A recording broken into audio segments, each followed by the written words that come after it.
വൈശാഖ് അതുപോലെ ഇപ്പം ഓഡീഷന് പോയി ഫസ്റ്റ് പടം തണ്ണീർമത്തല്ലേ, അപ്പം അതിൻ്റെ ഓഡീഷൻ അത് എത്രാമത്തെ വയസ്സിലെ ഓഡീഷന് പോകണേ? 19 വയസ്സിൽ, അതായത് പ്ലസ് ടു കഴിഞ്ഞിട്ട് ഡിഗ്രി സമയത്ത്. ഓക്കെ. ആ സമയത്ത് ഇങ്ങനെ വീട്ടിൽ പറഞ്ഞിട്ടാണ് ഓഡീഷന് പോയേ? അല്ല അല്ല അല്ല ആ സമയത്ത് ഓൾറെഡി ഓഡീഷൻ നെക്സ്റ്റ് ഡേ ഓഡീഷനാണ്. അപ്പോൾ ഞാൻ എൻ്റെ തല ദിവസം വൈറ്റ്ലയിൽ വേറൊരു ഓഡീഷൻ നടക്കുന്നുണ്ട്.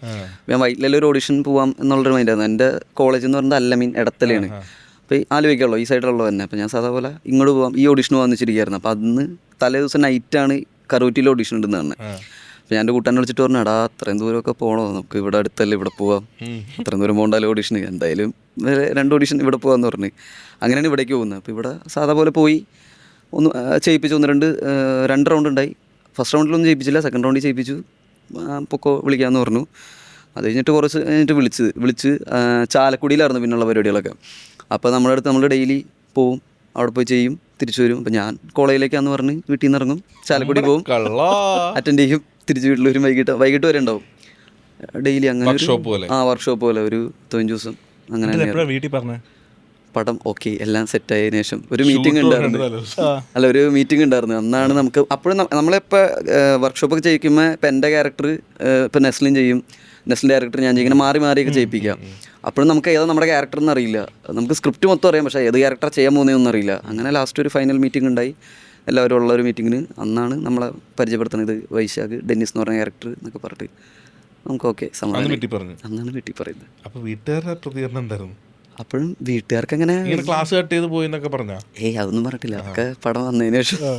ഞാൻ കോളേജിലും അങ്ങനെ അത്യാവശ്യം റോളുണ്ടല്ലോ, പക്ഷേ എനിക്ക് ഇത് ലീവ് മേടിക്കണമായിരുന്നു, ഒരു 15 ദിവസം ലീവ് വേണമായിരുന്നു. അപ്പോൾ ഞാൻ മറ്റേ കണ്ടോണേഷൻ ഫീസൊക്കെ അടച്ചിട്ടാണ് ലീവ് മേടിക്കുന്നത്. അപ്പോൾ ലീവ് മേടിക്കാൻ ചെല്ലുമ്പോൾ ടീച്ചർ സത്യം പറയടാ പടത്തിലേക്ക് തന്നെയാണോ, വേറെ എന്തെങ്കിലും സത്യമായിട്ട് പടത്തിൻ്റെ തന്നെയാണ്. അപ്പോൾ ഇത്രയും ദിവസമോ ഇപ്പോൾ വലിയ റോളാണ്. അപ്പോൾ എനിക്കിത് അത്യാവശ്യം പരിപാടി ഉണ്ടെന്ന് പറയാനൊരു മടി, ഫസ്റ്റ് പടമുള്ള ഇങ്ങനെ പറയാം. അപ്പോൾ ഞാൻ അല്ല, പക്ഷേ കണ്ടിന്യൂറ്റി ഒക്കെ ഉണ്ടാവും, സ്കൂളിലെ പരിപാടിയാണ്, അപ്പോൾ ബാക്കിലൊക്കെ ഇരിക്കേണ്ടി വരും. അപ്പോൾ അതുകൊണ്ട് എത്ര ഡേയ്സ് എന്നൊക്കെ പറഞ്ഞ് 15 ദിവസം ഇത് മേടിച്ച്. വീട്ടിലാണെങ്കിൽ ഞാൻ അങ്ങനെ തന്നെ വലിയ റോളും പരിപാടിയൊന്നും പറഞ്ഞിട്ടില്ല, ചെറിയ പരിപാടിയാണ്, പക്ഷേ നിൽക്കേണ്ടി വരും കുറേ ദിവസം എന്ന് പറഞ്ഞ് പോയി. പിന്നെ പടം ഇറങ്ങിയതിന് ശേഷം ഞാൻ ആരുടെ അടുത്തും പറഞ്ഞിട്ടില്ല, എൻ്റെ ക്ലോസ് ഫ്രണ്ട്സിൻ്റെ അടുത്ത് പോലും. ടോട്ടൽ എത്ര ദിവസം ഷൂട്ട് ഉണ്ടായിരുന്നു? 32 ദിവസം. പടം ഇറങ്ങിയപ്പം കാണാൻ ഫ്രണ്ട്സിനെ കൂട്ടി പോയിരുന്നോ, അതോ ഫസ്റ്റ് ഞാൻ കണ്ടു നോക്കിയിട്ട്? ഇല്ല, ട്രെയിലർ ഇറങ്ങിയപ്പോൾ തന്നെ അത്യാവശ്യം അവിടെ ഇവിടെയൊക്കെ കണ്ട്. അപ്പോൾ എല്ലാവർക്കും മനസ്സിലായി ഉണ്ടാവും പരിപാടി ഉണ്ടെന്നുള്ളത് മനസ്സിലായി. പിന്നെ മറ്റേ സോങ് വന്നു പറഞ്ഞ്, അപ്പോൾ അതിലൊരു ഡയലോഗ് അപ്പോൾ അതിനുശേഷം പിന്നെ ഇതുണ്ടായിരുന്നു. പിന്നെ നമ്മൾ ഫസ്റ്റ് ഡേ പത്മയിലായിരുന്നു നമ്മൾ പിള്ളേരും എല്ലാവരും. പിന്നെ എല്ലാവരും പോയി കാണുന്നുണ്ട്. ഞാൻ ആരുടെ ഫ്രണ്ട്സിൻ്റെ ഒപ്പം ഒന്നും ഞാൻ പോയിട്ടില്ല, എല്ലാവരും ഞാൻ പോണതിന് മുമ്പ് അവരൊക്കെ പോയിട്ടുണ്ട്. അതായത് പിറ്റേ ദിവസം സിനിമ കണ്ടിട്ട് എന്തെങ്കിലും പറഞ്ഞാ? വീട്ടിലെല്ലാവരും ഭയങ്കര ഹാപ്പി ആയിരുന്നു, അച്ഛനും അമ്മയൊക്കെ ഭയങ്കര ഹാപ്പി ആയിരുന്നു. എല്ലാവരും ഭയങ്കര, ആരും പ്രതീക്ഷിക്കുന്നില്ല, കാരണം എനിക്ക് ആക്ടിങ് ഇഷ്ടം എന്നുള്ളത് ആർക്കും അറിയില്ലായിരുന്നു. ഞാനോടും പറഞ്ഞിട്ടൊന്നുമില്ല. ഞാൻ സ്കൂളിലാണെങ്കിൽ അങ്ങനത്തെ പരിപാടികളിലൊന്നും ചേരാറൊന്നുമില്ല. എൻ്റെ 2ാമത്തെ ഓഡീഷനാണ് തണ്ണീർമത്തൻ. അപ്പോൾ ഞാൻ ഈ ഓഡീഷൻ പോണതുപോലെ ആരോടും പറയില്ല, 1-2 കൂട്ടുകാർക്ക് മാത്രമേ അറിയുള്ളൂ. അപ്പോൾ ആദ്യത്തെ ഓഡീഷനായിട്ട് കിട്ടിയില്ല. പിന്നെ ഇത് 2ാമത്തെ ഓഡീഷൻ പോകുമ്പോൾ ആരോടും പറഞ്ഞിട്ടൊന്നുമില്ല. പിന്നെ എനിക്ക് ഇങ്ങനെ ഒരു കഴിവുണ്ടെന്ന് ആർക്കും അറിയില്ല. പടം കണ്ടിട്ട് ഓരോരുത്തർ വിളിക്കുന്നത്, നീ അഭിനയിക്കായിരുന്നോ, നിനക്ക് ഇങ്ങനത്തെ താല്പര്യമൊക്കെ ഉണ്ടായിരുന്നോ എന്നൊക്കെ ചോദിച്ചു. നല്ല റോളായിരുന്നു കേട്ടോ, നല്ല ഓർത്തിരിക്കും. അതെ, അതിനുശേഷമല്ലേ പുഴു ചെയ്തേ, അപ്പം കുറച്ചുകൂടി ബിൽഡപ്പ് ആയില്ലേ? ബിൽഡപ്പ് എന്ന് പറഞ്ഞാൽ ഫ്രണ്ട്സിന്റെ ഇടയിലും. അതെ, മമ്മൂക്കടൊപ്പമുള്ള. അതെ, പുഴു ഭയങ്കര ഇതായിരുന്നു. കാരണം മമ്മൂക്കടൊപ്പമുള്ള സീനാന്ന് പറഞ്ഞപ്പോൾ തന്നെ എല്ലാവർക്കും ഭയങ്കര പരിപാടിയായിരുന്നു. സംസാരിച്ചിട്ടുണ്ടായി. മമ്മൂക്ക അടിപൊളി. മമ്മൂക്കായിട്ട് പുള്ളി അടിപൊളിയാ. മമ്മൂക്കായിട്ട് അതായത് എനിക്ക് ക്ലൈമാക്സിലാണ് ശരിക്കും സീനുള്ളത്.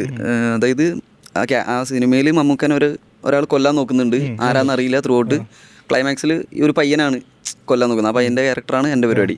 സോ ക്ലൈമാക്സിലാണ് ഞങ്ങൾ തമ്മിലുള്ളൊരു ഇത് വരുന്നത്. അപ്പോൾ എനിക്കാണെങ്കിൽ മമ്മൂക്കനെ കാണുമ്പോൾ വേറെ കൊടുക്കും, ഭയങ്കര പേടിയാണ്.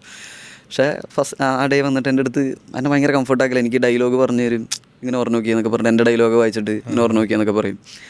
അങ്ങനെ ഭയങ്കര ഞാൻ അങ്ങനെ മേത്തൊക്കെ പോയി പിടിക്കുമ്പോൾ ഞാൻ അങ്ങനെ പതുക്കെയൊക്കെ പിടിക്കുള്ളൂ. പറയും കുറച്ചുകൂടി നീ മുറുക്കെ പിടിച്ചോ, കുഴപ്പമൊന്നുമില്ല, അങ്ങനെ പിടിക്കും. അതുപോലെ ഷൂട്ട് കഴിഞ്ഞ് ലാസ്റ്റ് പോനേൻ്റെ അന്ന് എനിക്ക് മമ്മൂക്കയുടെ ഒരു ഷർട്ട് ഗിഫ്റ്റായിട്ട് തന്നു. അത് വിളിക്കുന്നുണ്ട്. അങ്ങനെ അടിപൊളി പരിപാടിയായിരുന്നു. വലിയ സൈസ് അല്ല, നമുക്ക് എൻ്റെ അടുത്ത് പറഞ്ഞു, കുറച്ച് വലുതാണ്, നീ ഒന്ന് കട്ട് ചെയ്ത് ഷേപ്പ് ചെയ്തൊക്കെ ഇട്ട് നോക്കാൻ പറഞ്ഞു. അങ്ങനെ കട്ട് ചെയ്യില്ലല്ലോ, പുള്ളി ഇത് സൊവനീർ പോലെ ആ കിട്ടുന്നതാണ്. അതെ, അതൊരു ഗിഫ്റ്റ് പോലെ ഓ കിട്ടും. ഇത് അടിപൊളി പരിപാടി. അതങ്ങനെ ഫുട്ബോളിൽ ജേഴ്സി ജേഴ്സി കിട്ടൂലേ, അതുപോലെ അവിടേക്ക് ഉണ്ട് വീട്ടില്. അടിപൊളിയായിപ്പെട്ടു. അതുപോലെ ഡബ് ചെയ്യുന്ന കാര്യത്തിലും എന്നെ അല്ലായിരുന്നു, വേറൊരാളെയാണ്, വേറൊരു പയ്യനെ വെച്ച് ഒരു ഡബ് ചെയ്യിച്ചായിരുന്നു. അപ്പോൾ മമ്മൂക്ക ലാസ്റ്റ് വന്നപ്പോൾ കേട്ടിട്ട് പറഞ്ഞു, ആ പയ്യനാണോ ഡബ് ചെയ്തതെന്ന് ചോദിച്ചു. അപ്പോൾ പറഞ്ഞു അല്ല, നിങ്ങൾ ആ പയ്യനെ വിളിച്ച് ചെയ്യിപ്പിച്ചായിരുന്നു എന്ന് ചോദിച്ചു ഡയറക്ടറിൻ്റെ അടുത്ത്. അപ്പോൾ പറഞ്ഞു ഇല്ല ചെയ്യിപ്പിച്ചിട്ടില്ല, അന്ന് അവനെ വിളിച്ച് ചെയ്യിപ്പിക്കുക, എന്നിട്ട് ഓക്കെ അല്ലെങ്കിൽ മാത്രം വേറെ ആൾ വയ്ക്കാൻ പറഞ്ഞു. അതുകൊണ്ടാണ് എന്നെ വിളിക്കണത് ഡബ് ചെയ്യാൻ. സോ ഞാൻ ഡബ് ചെയ്തു, ഓക്കെ, എൻ്റെ വോയിസാണ് പിന്നെ വെച്ചേക്കണത്. അപ്പം അങ്ങനെ പുള്ളി ഭയങ്കരമായിട്ട് നമ്മളെ സപ്പോർട്ടൊക്കെ ചെയ്യും. ഒരു ബിഗിനർക്ക് അത്രയും വലിയ സപ്പോർട്ട് കിട്ടാന്ന് പറഞ്ഞാൽ വലിയ കാര്യമാണ്. അതും സ്വന്തം സൗണ്ടിൽ ഡബ് ചെയ്യിപ്പിക്കാൻ പുള്ളി. പുള്ളി അല്ല, ഞാൻ എപ്പോഴും മമ്മൂക്കയുടെ കൂടെ അഭിനയിച്ച ആൾക്കാർ എപ്പോഴും പറയും എന്തെങ്കിലും സ്റ്റോറി പറയുന്നു. അതാ ഞാൻ ചോദിച്ചേ, എന്തെങ്കിലും സാധനം പറയുന്നത്. ഈ ഷർട്ടിന്റെ കേസ് വേറെ എവിടെയും പറഞ്ഞോ? വേറെ അങ്ങനെ പറഞ്ഞിട്ടില്ല. പക്ഷെ ഡബിൽ ലേലം ചെയ്യുവാൻ അത് മറ്റേ മെസ്സിയുടെ ഒക്കെ ജേഴ്സി എടുത്തോ നമ്മള് അത് തന്നെ ഭയങ്കര മൊമെന്റ് ആയിരുന്നത്. കാര്യം ഷർട്ടാണ്, പക്ഷെ അതെ പിള്ളേർ ഷർട്ടാവുന്നതിൽ പറഞ്ഞിട്ടില്ലല്ലോ. ഏത് സൈസ് ഈ എക്സലാണ് ഞാൻ എടുത്തോളാം.